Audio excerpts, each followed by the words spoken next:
So thoughts do have to be converted from the raw thought material into the language format, spoken language format, or written language format. Human constructed language is an artificial thing, and the brain itself can think without language. A person who, for instance, if you have some child that raised by wolves or something, some child that grew up without ever having language, or perhaps grew up deaf. If you grew up deaf and blind, doesn't mean you don't have thoughts, but you may never be able to express those thoughts in a way that any other human being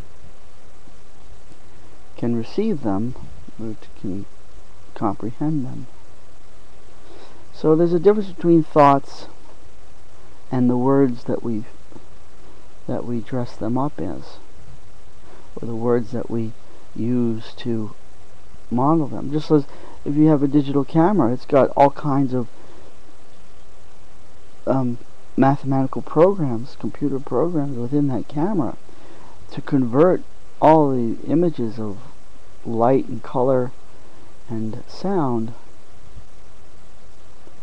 into images you see on the screen or images you see printed out. But if you were to be shown those numerical codes from the computer, those are not the same thing as the images themselves.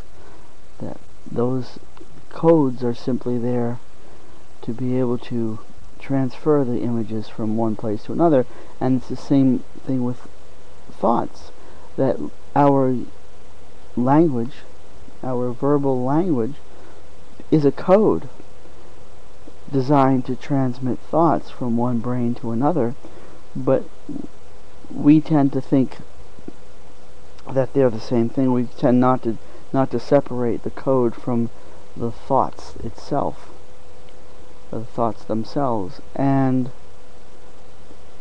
it's good to be reminded every once in a while, we need to remind ourselves that they're not identical, that the code, the language that we express thoughts in is not identical to the thoughts themselves. It's just a code. That doesn't mean it's not a very useful thing to have a code. That's what makes it capable. That's what makes the transmission of thoughts a possibility, because we have the code. But it's not the same thing, the code and the thing it's transmitting.